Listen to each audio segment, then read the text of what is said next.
going to a different economy, and we're going to be learning more about that as we go. But clearly, we're learning that things can be done from remote locations. We're learning that technology can replace people even more than we thought.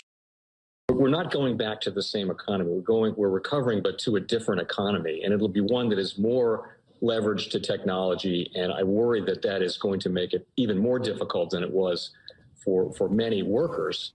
In Silicon Valley, and my friends who work in technology know that what we did to the manufacturing workers, we are now going to do to the retail workers, the call center workers, the fast food workers, the truck drivers, and then even bookkeepers, accountants, insurance agents, lawyers, and on through the economy. So what happened to the manufacturing workers is a very clear sign. This effort. And China has big plans for this. They intend to seed their digital yuan into the global environment by giving it away to visitors at next winter's Olympics. When they arrive at the airport, they're going to get yuan digital wallets. They're going to receive digital yuan. They're going to use it throughout their visits to Beijing, and then they're going to take it back to their home countries. They see this as a huge advantage. Why? Because who controls the underlying protocols, who controls the underlying standards of the future of money will control the future of money. CNBC, not to pick on CNBC, I think against them here, they literally had a show where they were one by one walking people through how to buy the Ripple, the XRP coin. Literally when it was trading at $3.20, having moved from 20 cents 8 weeks earlier. From the day of that show, the thing plummeted. We were short. It plummeted all the way back to 50 cents. That was peak nonsense? Peak nonsense. But the regulators had to get involved. And so they are getting involved, and they're doing what they're supposed to be doing. The first thing is, wait a minute, let's calm things down. Let's go after fraud. And let's go after market manipulation. So the first two things regulators are going for are fraud and market manipulation. And it's a good thing. The Department of Justice talked about market manipulation with these indexes inflating their volume numbers. It's all true. And so we're going to knock out some of the crap from the system. I actually think it's healthy. There are bigger decisions to make. You know, Bitcoin they've already kind of said it's not a security, okay? But Ethereum, they haven't ruled on yet. I bet dimes to donuts. They will say Ethereum probably was a security, but it's not anymore. And they're stuck because they weren't ahead. There is this group of tokens that were issued, probably 2,500 in total, but in reality, probably 200 that matter, that are in this kind of regulatory no man's land. And they got to figure out how to deal with that. And they're working on that right now. My gut feeling is they're going to take out a law firm. They're going to take out a token. They're going to take out some of the promoters of these things, just to say, dudes, you got to play by the rules. But when we're talking about going forward in the future, they're very constructive at wanting to see this new innovative way of financing companies, of bringing liquidity and access to markets to the general population that they never had.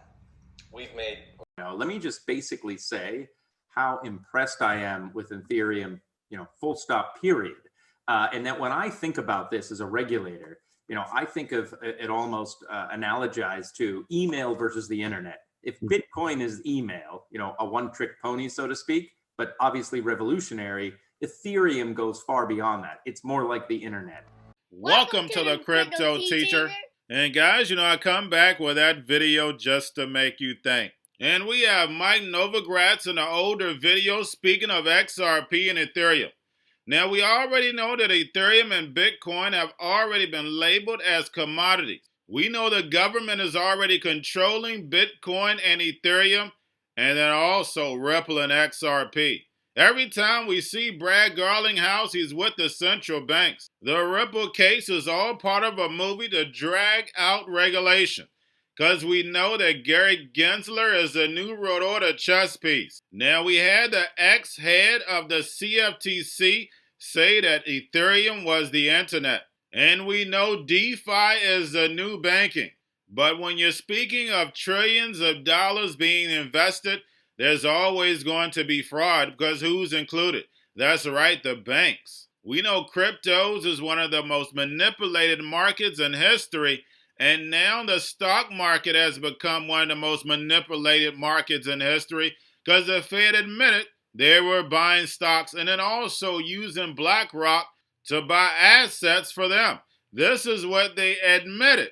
But now we have the Fed all of a sudden doesn't want the employees buying any stocks, bonds, or cryptos. Because, guys, we know what? It's about to head down. We know America, the Babylon is over. And the rise of China, the dragon is on his way. And I guarantee you, instead of investing in America, they're going to be investing in China. We already know our big corporations and banks have a footprint all over Asia, but most importantly, China.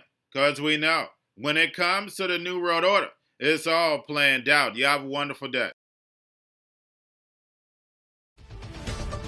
Yeah, Scott, the Federal Reserve now formally adopting new and stricter trading rules than they originally announced back in October. These rules are broader and include more asset classes. All of this happening in the wake of the Fed's trading controversy that claimed two Fed presidents and raised questions about holdings of the Federal Reserve chairman and vice chairman. Okay, the new rules, we knew these were prohibited. They can't own stocks, bonds, mortgage-backed securities, agency securities, or derivatives. They've now added cryptocurrencies and foreign currencies. Fed officials can't hold those. They cannot be involved in short selling. They cannot be involved in margin or hold commodities, and they cannot hold sector funds. The Fed also widened the officials subject to these new trading prohibitions. It includes governors, presidents, first VPs, research directors at the banks, FOMC staff.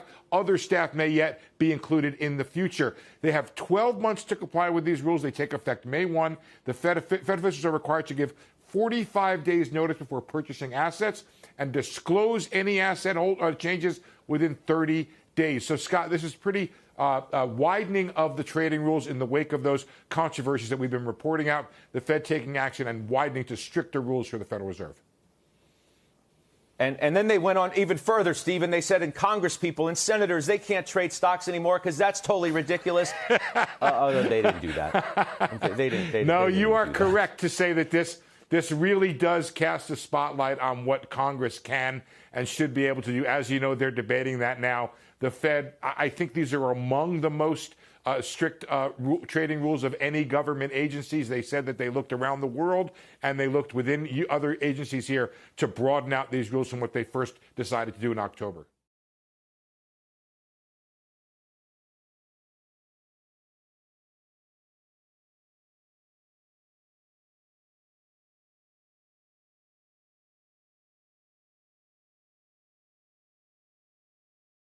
The most powerful person in the world is the storyteller. The storyteller sets the vision, values, and agenda of an entire generation to come. Steve Jobs. And guys, you know I truly believe in this. When you look at the New World Order, they're the storytellers. And that's the reason why I wrote my New World Order book. But guys, now it's time to change the current generation. And I wrote 3 kids' books. You know, I love the Trinity because I understand the power that's in it. So I have 3 books. We have an opportunity to change the generation, to educate, not just me, but I want to show you that I take action on a daily basis. And I want you to take action on a daily basis. Whether it's your job, whether it's in your community, we have an opportunity right now to educate the masses. I posted this on my Twitter account. Please share, but this is a short clip of the 3 books. There's going to be a clothing line and action figures. Please get these books for your kids, nephews, cousins, friends, so therefore we can start the re-education now. Because as we see, the 4th Industrial Revolution foundation is definitely here. Robots, algorithms, drones, taking humanity out the picture. We have to re-educate. But let's get into the video. Part 1. King Joshua and Grandma Tam save the village. Part 2. King Joshua and Grandma Tam save New York from COVID-33. Part 3. King Joshua and Grandma Tam goes to China. It's mandatory to get part 1, part 2, and part 3 of this series. It's time to re-educate Generation Z.